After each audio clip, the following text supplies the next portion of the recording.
Hello guys. Ah, ito guys, magbibideo ako sa ano guys.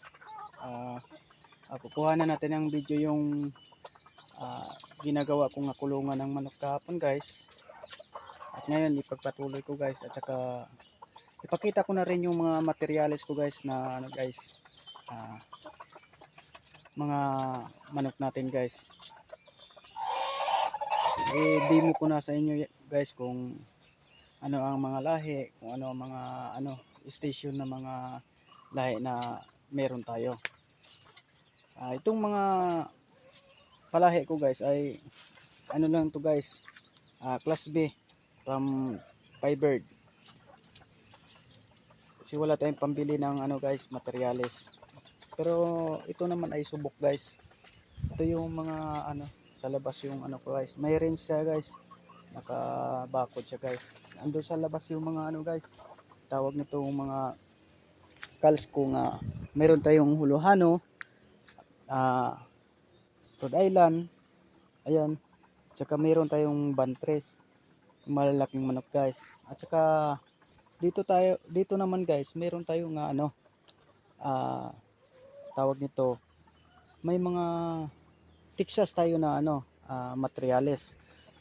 Ang purpose nito guys, ng alaga ko ng mga Texas guys ay pang ano to guys, i-breeding ko guys at saka business guys. Ibibenta ko siya guys.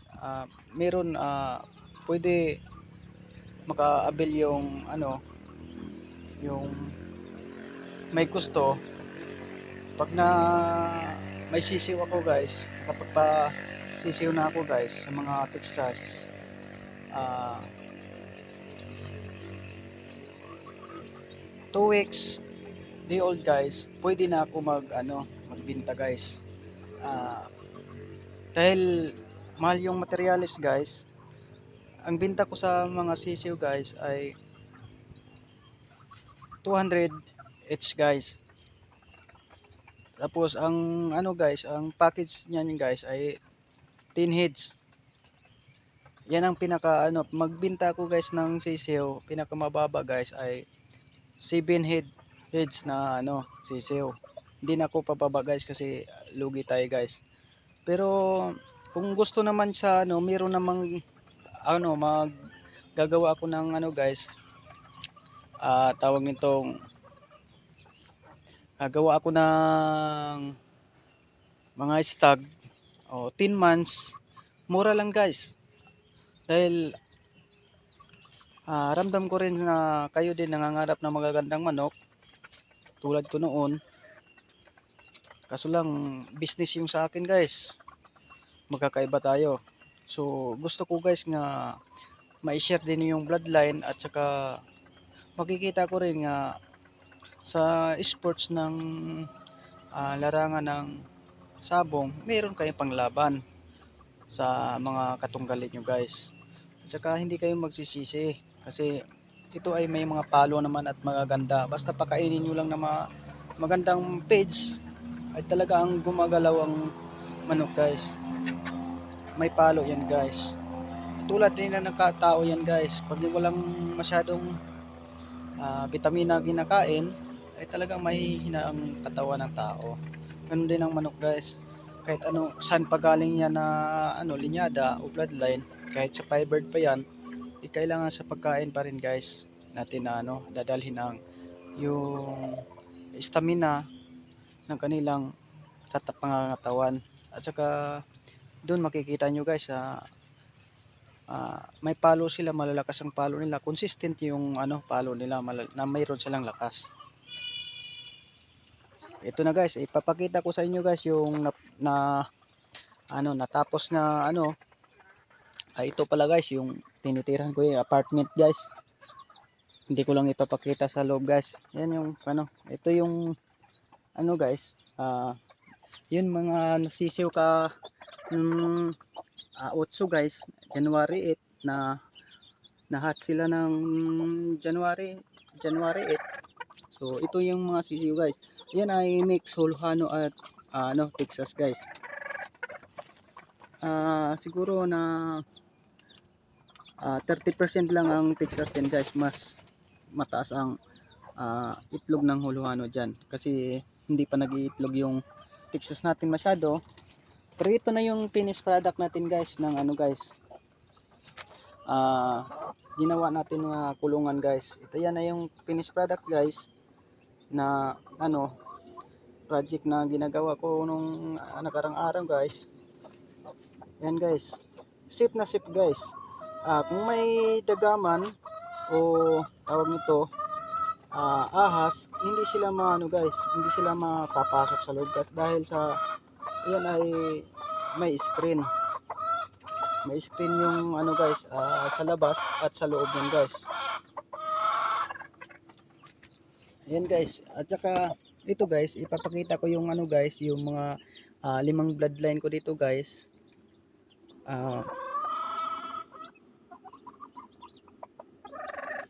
Ilalabas ko lang guys.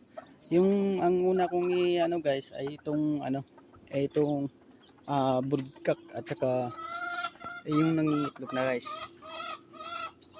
Pasensya na guys kasi yung cellphone guys walang ano guys, walang stand, kaya ayun, hindi tayo makapag ano makapag-create ng magandang ano video guys. Ito guys, ito si ano guys, ito yung ang ano natin guys, ito ay may wing band guys, may wing band siya guys. Ito yung firebird, ano to siya guys, brown red,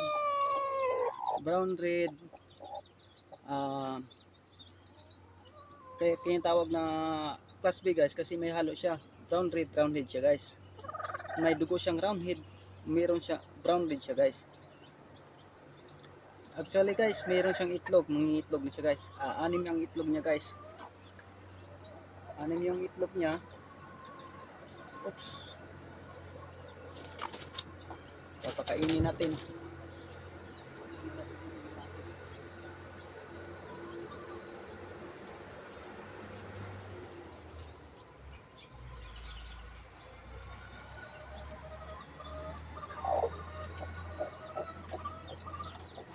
Yan, papakainin natin guys. Ito naman yung ano guys, broodcock guys. Ito ay kelso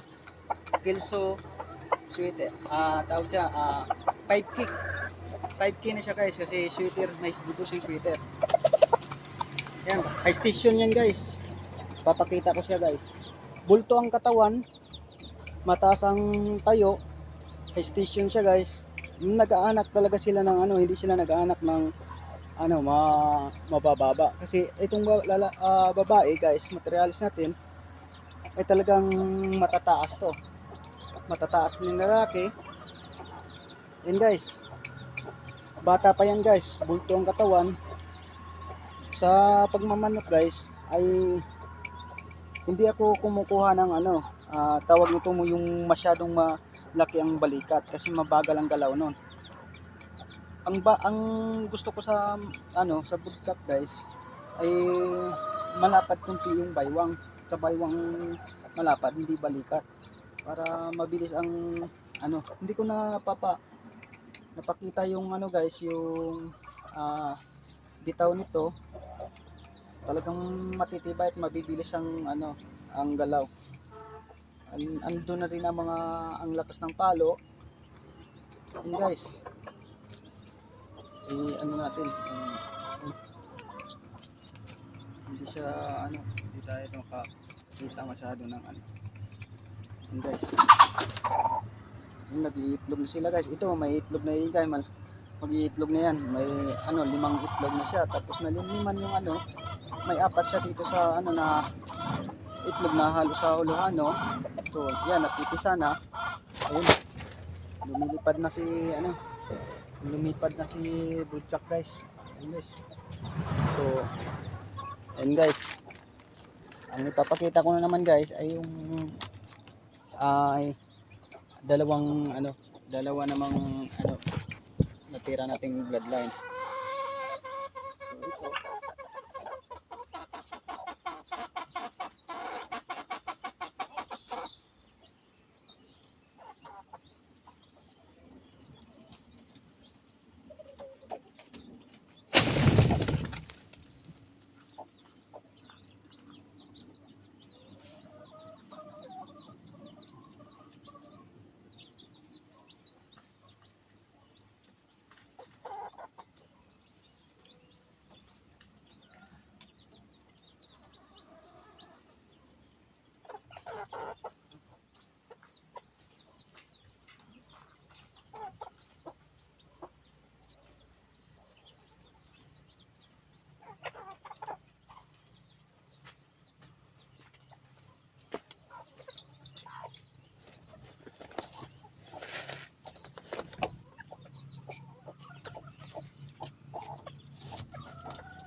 ito guys yung lemon guys.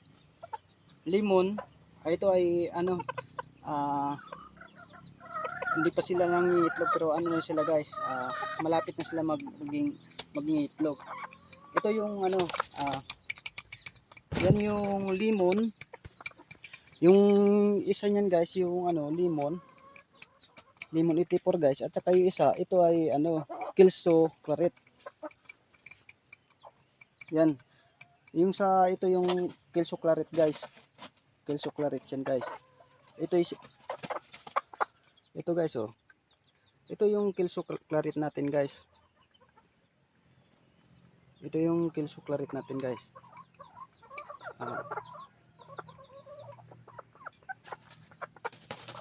Ito yung ano guys, ito yung babae natin na ano, bulto ang katawan. From Bacolod. Ito yung ano guys, lemon 84.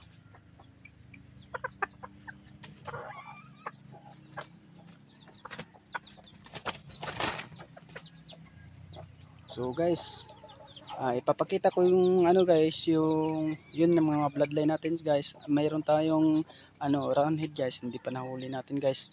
So bali 5 lang yung bloodline natin guys. So ito yung loob ng ano natin, pins natin. Oh, yan. Yung loob guys, hindi maano ng daga at saka mapasok ng ahas yan guys. Yan. Actually binilagyan ko ng sisiw guys. Nilagyan ko ng sisiw yan. Nilalabas ko sila kasi yan nagdidemo ako. Dito guys, may screen lang sa ano, pero sa baba walang screen dahil ano yan, pang yung broodcock diyan ko nilalagay guys pag ano, pag naglilimlim na yung mga ano, mga inahin natin guys, diyan ko nilalagay. So guys, ayun lang yung video ko guys. Paki-follow na lang guys sa ano guys, sa account ko guys sa TikTok, Boy Chusi, at saka sa ano guys sa Facebook Boy Chusi pa rin guys. Ayun guys, paki-follow na lang guys and share sa video guys. At saka kung sino yung may gustong ma-avail na mga bloodline, ayun na guys, i-update ko kayo pag meron na tayong ano, available nga ano guys, tawag dito, mga materials guys.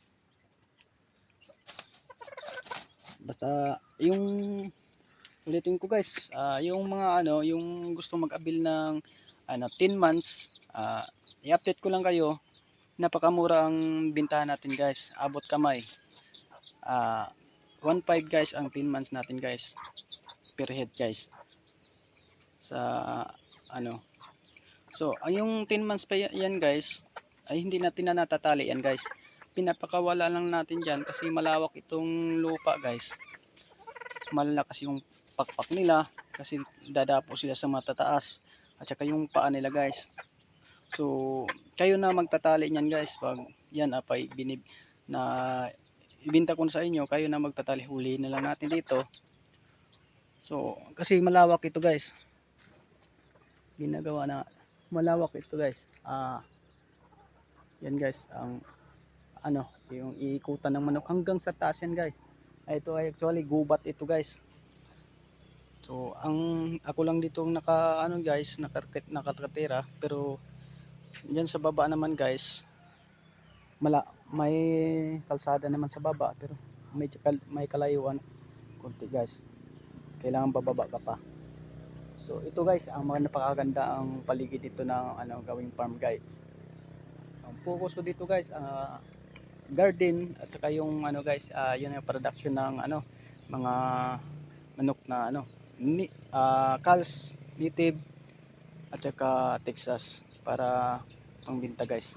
Sige guys, sige guys, salamat sa ano guys, time, at sana i-share niyo ang video guys, at saka mag-like din kayo guys,